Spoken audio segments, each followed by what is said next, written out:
Do you have a PS5? How are you enjoying it so far? Do you not have a PS5? Well, if not, let me know in the comments why you don't have a PS5 yet. Today, I want to discuss the top 5 reasons why I personally don't have a PS5 just yet. If you are holding out, do you agree with these reasons? Do you disagree? Let's start talking PS5. Reason number 5 why I personally do not have a PS5 at this time is cost. Between both money and time. The PS5 costs $500 at retail, if you can get it at retail. If you can't wait for it in line in a queue, then scalpers will be your best friend, those little entrepreneurs, and they will sell you one of these highly coveted consoles on the condition that you meet at a police station so they don't get stabbed or held up at gunpoint. While they're at it, they will make a 50 to 100% commission just for the pleasure of having to do business with these generous individuals. Additionally, if you comment on their Facebook posts advising people doing your service and advising people don't buy from scalpers, then they will call you broke as a sales tactic. Absolutely wonderful people. If you would like to see some justice served, go to the subreddit Scam the Scalpers. There's some pretty funny posts on there. I think they're pretty funny anyway. So obviously to get a PS5, I'm going to have to dish out $500 whenever I'm ready to buy a PS5. But with the winter coming up and the price of oil being at $5.31 per gallon, and the oil companies don't come out for anything under 100 gallons, I think at this time I would personally rather heat my house for a month than to buy a PS5 at this time anyway. Additionally, with all the time requirements, I think I would need to enjoy a PS5 at this time. I don't think now is personally the best time for me to buy a PS5.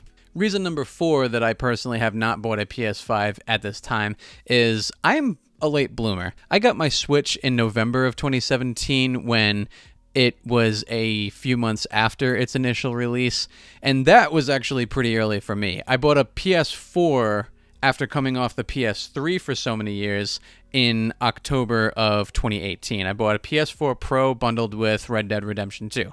Some of the best $400 I ever spent. Sony has historically released a slim model of their PlayStations and another model later.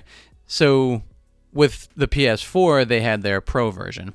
Additionally, there was a somewhat recent leak that we are getting mid-gen refreshes in 2023 or in 2024, and I'm more motivated personally at this point to wait.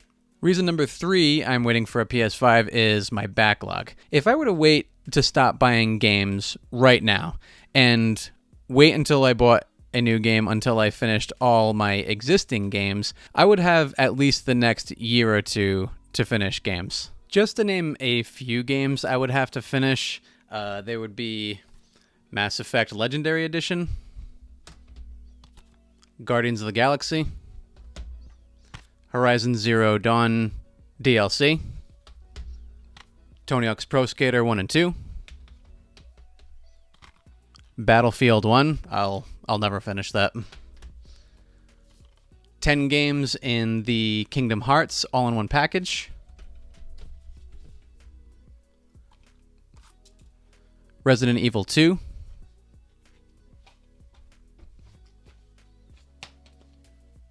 Destiny 2. Assassin's Creed Odyssey. And Last of Us. And this is just my physical collection of video games. Not to mention, I have a whole digital collection on my PS4 hard drive, and that's only including my PlayStation games. I could go on an entire video of my Switch library list. Reason number 2 is ergonomics. How am I going to fit this giant thing in my entertainment center? My PS4 Pro doesn't even fit on it. On the one hand, do we have any recommendations on an entertainment center? On the other hand, This entertainment center that I currently have fits my son's toys, as well as all the games and accessories, and an Xbox 360 I used to play the first Red Dead. I played Red Dead Redemption 2 without having played the first, and I liked it so much that I just had to know what happened in the first game. Not the recommended play style, but I would definitely play both. The number one reason that I don't have a PS5 yet is exclusives. Although I do plan to get a PS5, what game comes out for PS5 that doesn't already come out to PS4? One game that I am at least interested in is Ratchet and Clank Rift Apart, which arguably could have come to PS4 if you really think about it. But when you look at when the game was released, which was 2 months after the PS5 had debuted, it looks like whoever made the decision to put this only on PS5 did it kind of out of spite. PS5 at the time it released didn't have a whole ton of things going for it. You had PS Plus, which offered 20 games at arguably better graphics, arguably higher frame rates, but I don't think that the games really sold the console exactly. Even one of my most anticipated games of the year, God of War Ragnarok, I'm going to get on PS4. It will 100% look better on PS5 for sure, but for the reasons I just talked about, to me, the investment just doesn't add up between the amount of money I need to spend and the amount of time I need to spend to fully enjoy the PS5 in October of 2022. I do plan on investing in the system eventually, but not until they stop making games for both consoles.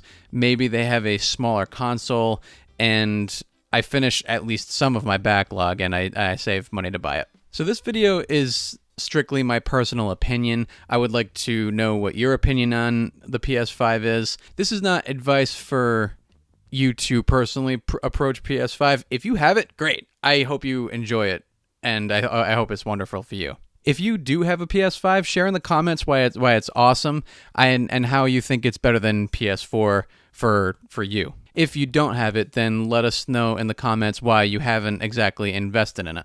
Do you have to have the latest and greatest, or are you a patient gamer like I am? For more opinions on games in 2022, coming up in 2023, make sure to click this video right over here. I also have video game reviews from a busy person's perspective. Until the next one, go spend time with your family, go book that next gig, and keep gaming.